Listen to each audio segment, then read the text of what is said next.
రైతాంగ పోరాటంలో కానీ తొలి దశ తెలంగాణ ఉద్యమంలో వచ్చినటువంటి మదన్ మోహన్ లాంటి వాళ్ళ నాయకత్వం కానీ మలి దశలో వచ్చినటువంటి మేధావులు కానీ రాజకీయంగా వచ్చినటువంటి నాయకులు కూడా ఈ గడ్డ మీద నుంచే మనకు పుట్టినటువంటి సందర్భాలు చూసినాం. ఒక్క డిగ్రీ కళాశాల ఉంటేనే ఇవన్నీ మార్పులు వచ్చినాయి.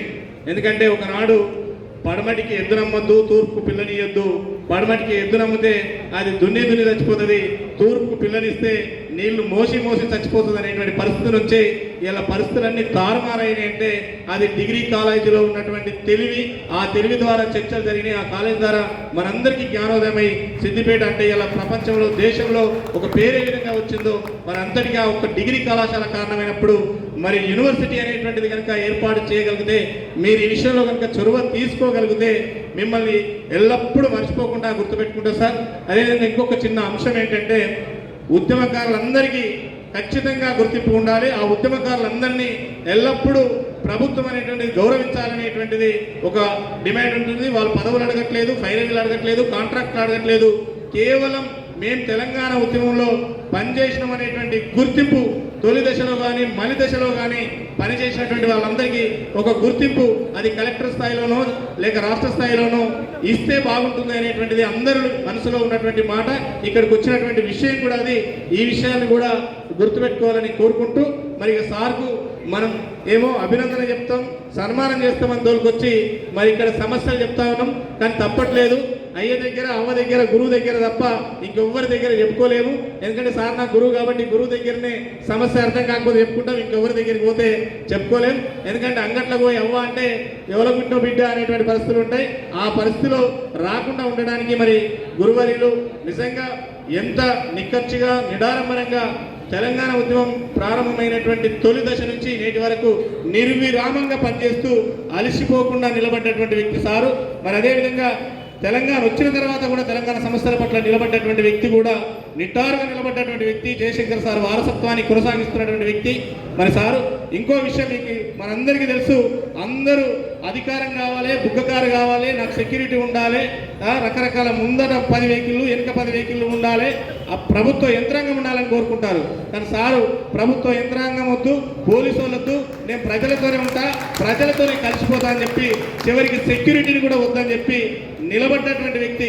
అంటే సారు నీయతి నీళ్ళలో వేసినా వెళ్ళిపోదన్నట్టు సార్కు పదవులు వచ్చినా రాకపోయినా, పదవిలో ఉన్నా లేకున్నా ఎప్పుడు ఒకేలాగా మనలాగా ఒక మృదు స్వభావిగా సాధారణమైన వ్యక్తిగా సమస్యలు వింటూ వాటి పరిష్కారానికి మార్గాలు వెతుకుతున్నటువంటి సార్కు మనందరం నిజంగా అభినందించుకోవాల్సినటువంటి అవసరం ఉందని తెలియజేస్తూ, మరి ఈ విషయంలో మనందరం ఇదే స్ఫూర్తిని, ఇదే రకమైనటువంటి సహకారాన్ని ఎల్లప్పుడూ సార్ వెనుక మనం ఉంటే, సార్ వెనుక ఇంత టీం ఉందని చెప్పి మరి బలపడేటువంటి అవకాశం ఉంటుంది. సార్ బలపడితే తప్పనిసరిగా మరి ప్రభుత్వం కూడా సార్ చెప్పేటువంటి మాటకు విలువిస్తుంది. సార్ మాటకు విలువ ఇవ్వాలంటే సార్ వెనుక మనం ఉండాలని కోరుకుంటూ మరి ఇప్పుడు సార్ గారిని మాట్లాడాల్సిందిగా కోరుకుంటూ మరి సాధారణంగా స్వాగతిస్తున్నాం. సార్ మీరు సిద్దిపేటకు రావడం బహుశా ఏ జిల్లాకు కూడా పోలేదు, మొదటిసారిగానే సిద్దిపేటకు పిలువగానే వచ్చినందుకు మీకు ప్రత్యేకంగా పేరున అభినందన తెలుపుకుంటూ పాదాభినందన తెలుపుకుంటూ ఇప్పుడు మన తెలంగాణ ఉద్యమ రథసారథి కోదండం సార్ గారిని మాట్లాడాల్సిందిగా కోరుకుంటున్నాం.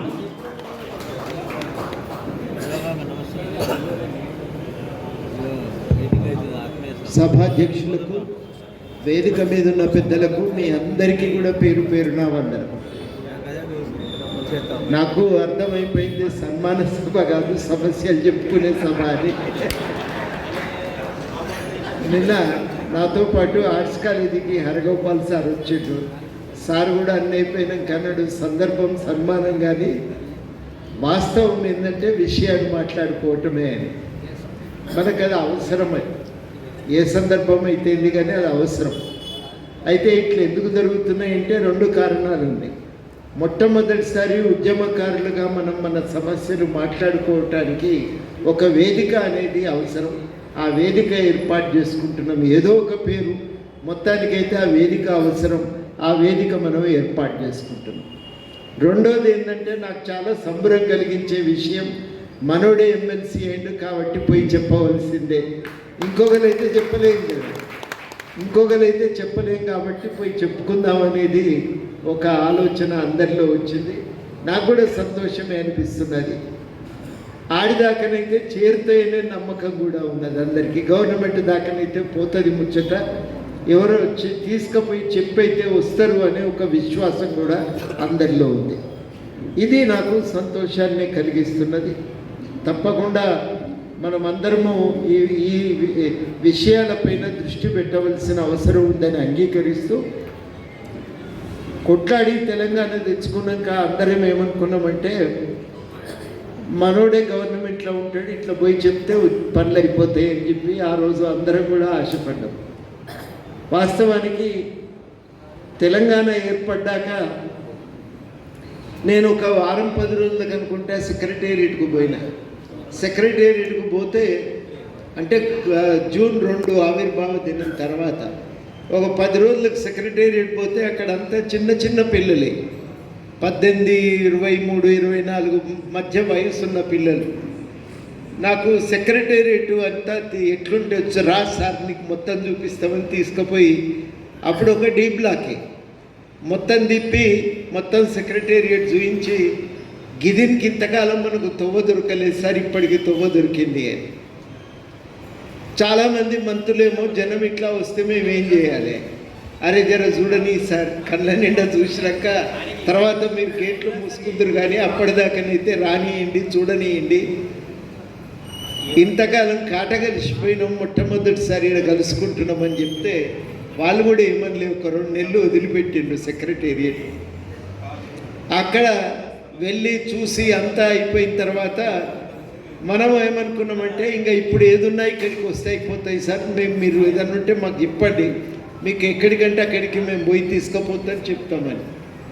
కానీ అది 4 రోజుల సంబరమే అయింది. తర్వాత రానియలేదు. రానియకపోతే ఏదో లెటర్ ఇస్తే వాళ్ళే పర్మిషన్ ఇవ్వకపోతారా అనుకున్నాం.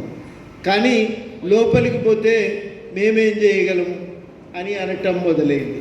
అంతా ఒక్కరి చేతిలో ఉంది, మాతో ఏమవుతుంది ఏం కాదు, నీకు తెలియని పెద్ద ఆయన నువ్వే పోయి చెప్పరాదు అని 2-3 నెలలకి సమాధానం రావటం మొదలైంది. ఇక మనకు అర్థమైంది ఇక రావద్దన్నట్టే లెక్క అని చెప్పి ఇక ఏదో ఒక రూపంలో మనకు తోచిన ప్రయత్నాలు మనం చేస్తూ వచ్చినాం. కానీ సమస్యలు